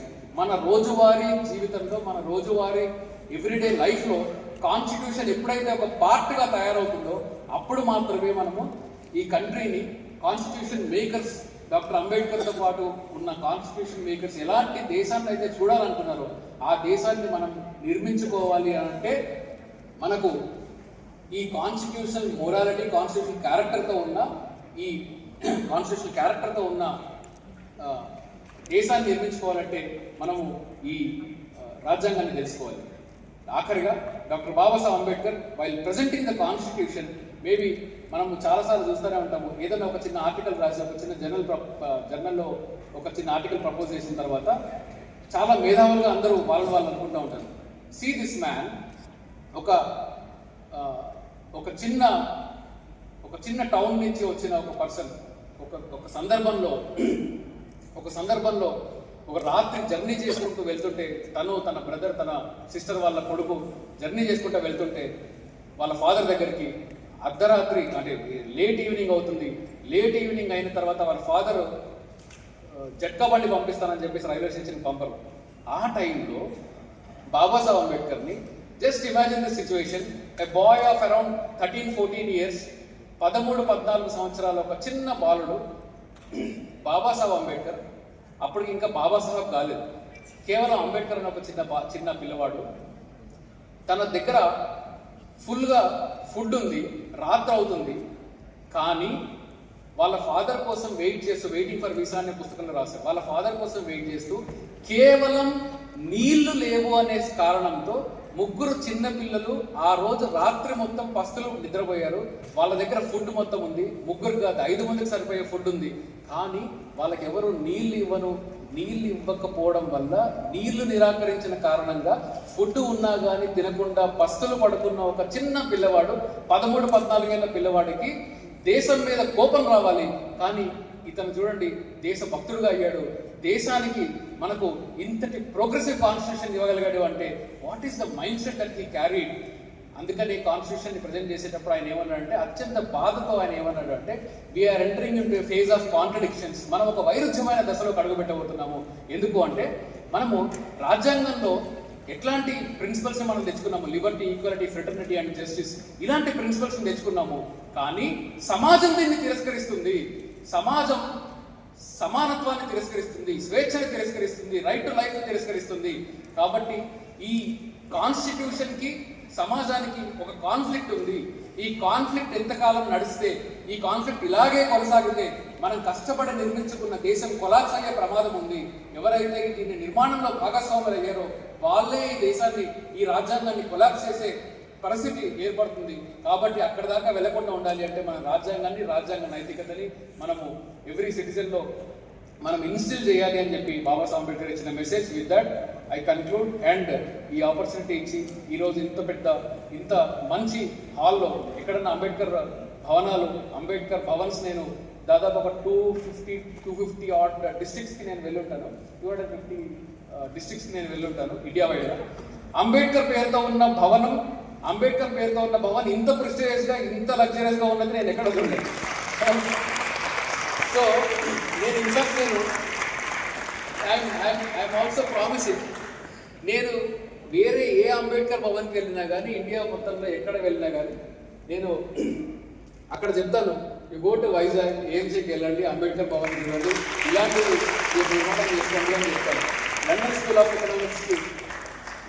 Of ఎకనామిక్స్కి వెళ్ళినప్పుడు అక్కడ బాబాసాహెబ్ అంబేద్కర్ది సెంటినరీ మేము సెలబ్రేట్ చేసాం. కొలంబియాలో, అమెరికాలో సెలబ్రేట్ చేసాం.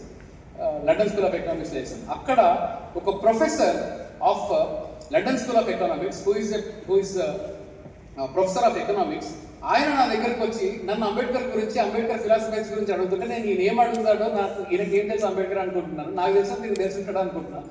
But he asked me a question, మీకు అంబేద్కర్ ఎకనామిక్స్ గురించి ఏం తెలుసు అని అడిగాను. When I was conversing with him, I was spellbound. Babasaheb Ambedkar గురించి ఒక foreigner London school of economics లో కూర్చొని ఆయన ప్రాబ్లమ్ ఆఫ్ రూపీ అనే పుస్తకాన్ని పాఠాలుగా చెప్తున్నాడు బాబాసాహెబ్ అంబేద్కర్ది. కానీ మనం ఇక్కడ అంబేద్కర్ని ఏమనుకుంటాము, రిజర్వేషన్లకి, లేదంటే కులానికి అంత స్థాయికి మనము దిగజారు చేశాము. బట్ బాబాసాహెబ్ అంబేద్కర్ లెగసీ, బాబాసాహెబ్ అంబేద్కర్ అనే వ్యక్తి అతను ప్రపంచ స్థాయిలో ఎలా ఉంటాడు అనేది నేను కళ్ళారా చూశాను, విట్నెస్ చేస్తున్నాను. మనందరం కూడా సందర్భం వచ్చినప్పుడంతా బాబాసాహెబ్ అంబేద్కర్ని వితౌట్ ప్రెజుడిస్ కాన్స్టిట్యూషన్ని బాబాసాహెబ్ అంబేద్కర్ని కలిపి చదువుదాము. బాబాసాహెబ్ అంబేద్కర్ అంటే ఇందాక మన వక్తలు చెప్పినట్టుగా కొందరివాడు కాదు అందరివాడు అని, అది అందరివాడు బాబాసాహెబ్ అంబేద్కర్. ప్రతి ఒక్కరికి బాబాసాహెబ్ అంబేద్కర్ ఉన్నారు. ఈ రోజున స్త్రీలు దేశానికి ప్రధానమంత్రి అయినా అంబేద్కరే కారణం. ఈరోజు విమెన్, ప్రోగ్రెసివ్ విమెన్ ఇక్కడ ఉన్నారంటే దానికి అంబేద్కరే కారణం. ఈరోజు మెటర్నిటీ లీవ్స్ వస్తున్నాయంటే అంబేద్కరే కారణం. అంతెందుకండి, ఈరోజు 8 గంటలు మాత్రమే పని వేళలు ఉన్నాయంటే కూడా డాక్టర్ అంబేద్కరే కారణం. లేకుంటే అంతకుముందు 12 గంటలు పని గంటలు ఉండేది. సో ఇవన్నింటినీ కూడా సంస్కరణలు తీసుకొని వచ్చి ఒక ఇండియన్ కరెన్సీని ఈరోజు నిలబెడుతున్నది కూడా బాబాసాహెబ్ అంబేద్కర్ ఇచ్చిన ఫిలాసఫీ ఆర్బీఐ వెనకాల. So non reservation, non caste Ambedkar is way much ahead then what Ambedkar is projected to be in the public domain. So అందరికీ నా రిక్వెస్ట్ ఏంటి అంటే అంబేద్కర్ గురించి అండ్ కాన్స్టిట్యూషన్ గురించి కలిపి చదువుదాము. ఇంకా రాబోయే సమయంలో ఇంకా ఎక్కువ తెలుసుకునే ప్రయత్నం చేద్దామని చెప్పేసి మీ అందరినీ కోరుకుంటూ నాకు ఈ అవకాశం ఇచ్చినందుకు, ఇంత శ్రద్ధగా విన్నందుకు జై భీమ్, జై భారత్.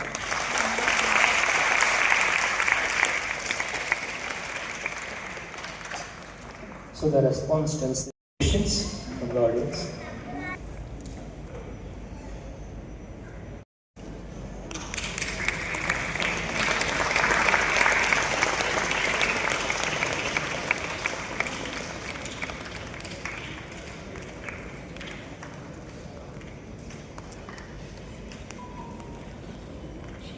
చింతాలు గారు, our principal ma'am Sanjay Devi ma'am గారు, our superintendent ma'am Dr. Ivani ma'am గారు, and Dr. Arjuna sir, retired superintendent of KGH, Dr. Pendrik Rai sir, HOD of neurosurgery, Dr. B. Uday Kumar sir, former professor and HOD of orthopedics, and Dr. D. Aroginadu sir and D. Rajni sir, who helped us and coordinates with us. Thank you sir. I thank all our dignitaries from the bottom of my heart for taking the time out from their busy schedule for our event. It really means a lot to us. I express appreciation to all speakers, Dr. Niharika ma'am, Aditya, Monica, Rashmita, Netaji, and Dosta, students and representatives. Finally, I would like to extend my thanks to our HODs, professors, and faculty members. I am also grateful for organizing team, my co-secretaries, student volunteers, and the CAP members who have worked behind the scenes to make the program a success. Last but not the least, I would like to thank to everyone present here for your participation and make this event meaningful. Having said that, let us all live in the spirit of Ambedkar. Thank you all. Jai Bhim.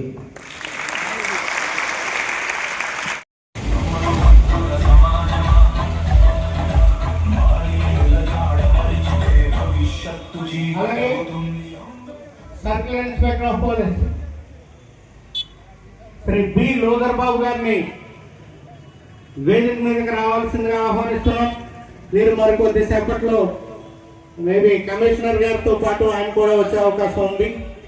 అలాగే bank of India association, SC/ST association K Ratnaraju garu వేదిక మీదకి రావాల్సిందిగా కోరుకుంటున్నాం.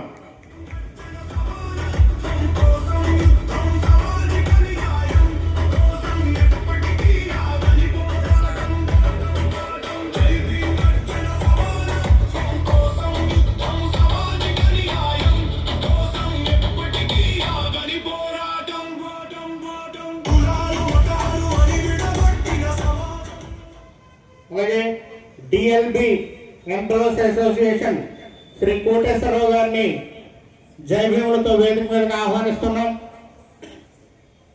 కోటేశ్వరరావు గారు, వీరికి బోని అప్పారావు గారు పుష్పగుచ్చాన్ని అందిస్తారు.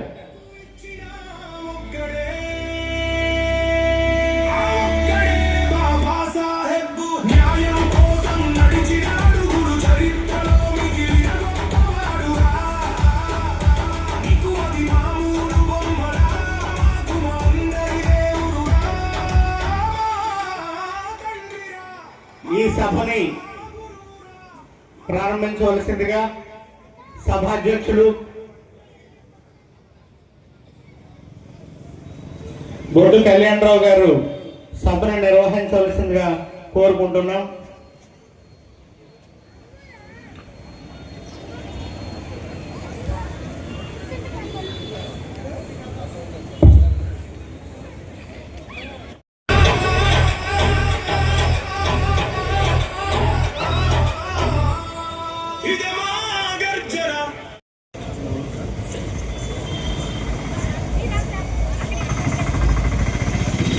నమో తస్స భగవతో అర్హతో సమ్మా సంబుద్ధస్స. గచ్ఛామి పాణాతిపాతా వేరమణి సిక్ఖాపదం సమాదియామి. అదిన్నదానా వేరమణి సిక్ఖాపదం సమాదియామి. కామేషు మిచ్ఛాచారా వేరమణి సిక్ఖాపదం సమాదియామి. మూసావాదా వేరమణి సిక్ఖాపదం సమాదియామి. సురామేరయ మధ్య స్వేచ్ఛ, సమానత్వం, సౌభాతృత్వం అనే 3 సూత్రాల ప్రాతిపదికన ఆయన తత్వశాస్త్రాన్ని మనందరికీ అందించారు. ప్రధానంగా 3 రంగాల్లో పోరాడవలసిన ఆవశ్యకతని బాబాసాహెబ్ అంబేద్కర్ మనకి గుర్తు చేశారు.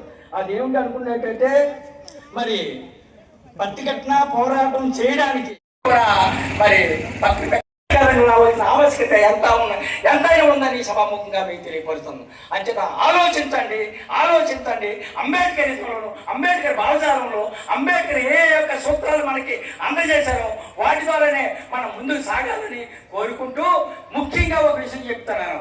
బాబాసాహెబ్ అంబేద్కర్ చెప్పిన అంశాల్లోనూ అతి ముఖ్యమైన అంశం ఏంటంటే, 2 వర్గాల మధ్య సంఘర్షణ ఏర్పడితే ఏదో ఒక వర్గానికి విజయం సాధిస్తారు. అదే ఒకే వర్గంలో సంఘర్షణ ఏర్పడితే ఆ వర్గం వినాశానికే కారణమవుతుందని బాబాసాహెబ్ అంబేద్కర్ సెలవిచ్చారు. ఆ మహానుభావుడు తన ఆలోచన విధానం 70 సంవత్సరాలు అయినా సరే ఇప్పుడు ప్రస్తుతం మనలో మనకు జరుగుతున్న ఈ సంఘర్షణ గురించి మనందరూ కూడా ఆలోచించవలసిన అవసరం ఎంతైనా ఉంది. సంఘర్షించుకుందాం, కలుసుకుందాం, కొట్టుకుందాం, తిట్టుకుందాం. మనువాదులంతా కూడా రాజ్యాన్ని గురించి ఏ విధంగా ఏకమవుతారో అదే విధంగా మనందరం కూడా మనలో మనం తప్పనిసరిగా భావస్వారూప్యంలో కానీ, ఆలోచన విధానంలో కానీ మనందరం కలిపి పోరాటాల వల్ల కానీ కొన్ని విభేదాలు వస్తాయి. వాటిలన్నీ కూడా విస్మరించి మన కళ్ళని, మన ఎదురుని బాబాసాహెబ్ అంబేద్కర్ ఉద్యమాలు మనం చెప్తాను, వ్యవస్థ మార్పు గురించి ఉద్యమాలు మనం చెప్తాను, వ్యక్తుల గురించి కాదు.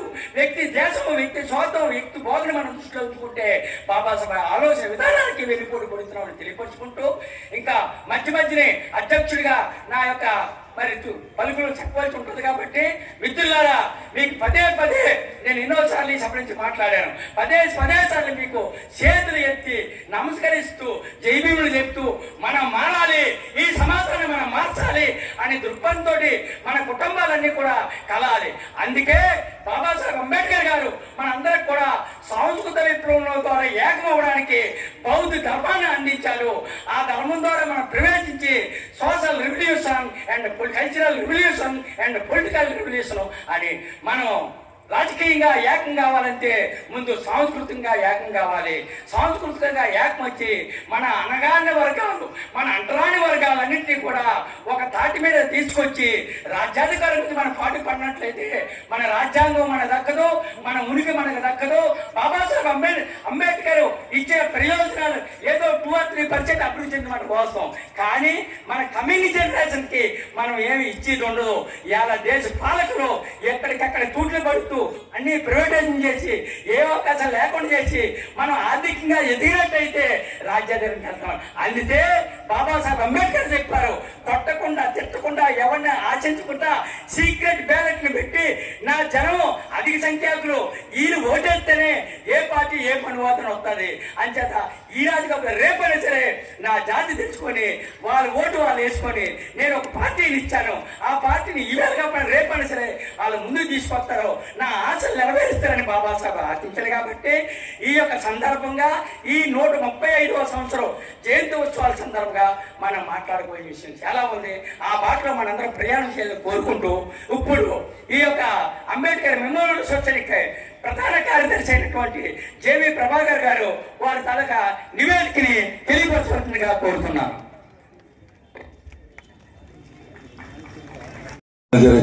హెచ్పిసిఎల్ గారు, మిగతా డిగ్నిటరీస్ అండ్ అనేక మంది వివిధ ప్రాంతాల నుంచి వచ్చినటువంటి మన అంబేద్కరీలందరికీ కూడా నా యొక్క జయభీములు తెలియజేసుకుంటున్నా. డాక్టర్ బాబాసాహెబ్ అంబేద్కర్ 1991 ఏప్రిల్ 14న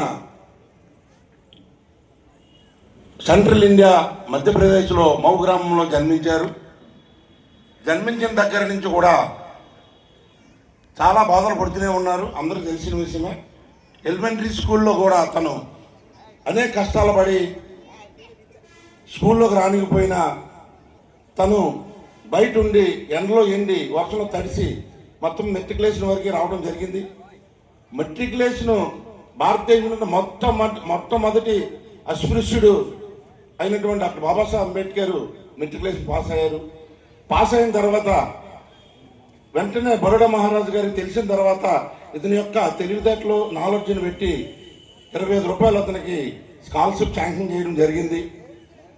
దాని ద్వారా అమెరికా శ్రీ బొడ్డు కళ్యాణరావు గారు, అదేవిధంగా మా జనరల్ సెక్రటరీ ప్రభాకర్ గారు, ఈ మధ్యనే మా కోశాధికారికి డాక్టరేట్ బిరుదు ఇవ్వడం జరిగింది. డాక్టర్ గారా సత్యనారాయణ గారు చాలా సోషల్ సర్వీస్లో ఆయన చేసిన యాక్టివిటీస్ గుర్తించి మరి డాక్టరేట్ బిరుదుని కూడా ఇవ్వడం జరిగింది. అదేవిధంగా ఇక్కడ చాలా మంది పెద్దలు ఉన్నారు, అహ్మద్ గారు, అర్జున్ గారు, అదేవిధంగా ఇప్పుడే మనం చాలా మాట్లాడుకున్నాం శ్రీ కిరణ్ కుమార్ గారి గురించి, హెచ్పిసిఎల్ జనరల్ మేనేజర్ గారి గురించి అండ్ మిగతా ఏఎంఎస్ సభ్యులకు, అదేవిధంగా ఎగ్జిక్యూటివ్ మెంబర్స్కి, అంబేద్కర్ వాదులకి, ప్రజా సంఘాల నుంచి వచ్చిన ప్రజానాయకులకు అందరికి కూడా నా బుద్ధవందనాలు, జయభీములు. ఇప్పటివరకు ఏఎంఎస్ ద్వారా భవన్లో ఏమేమి కార్యక్రమాలు చేస్తున్నాం అనేది మీకు సవివరంగా వివరించడం జరిగింది. ఈ లెక్కలని కాకి లెక్కలేం కాదు, ఇవి బ్లాక్ అండ్ వైట్ లో గ్రౌండింగ్ చేయబడ్డ ఇక్కడ కొన్ని కార్యక్రమాల గురించి, అదేవిధంగా ఫ్యూచర్ లో చేసే కార్యక్రమాల గురించి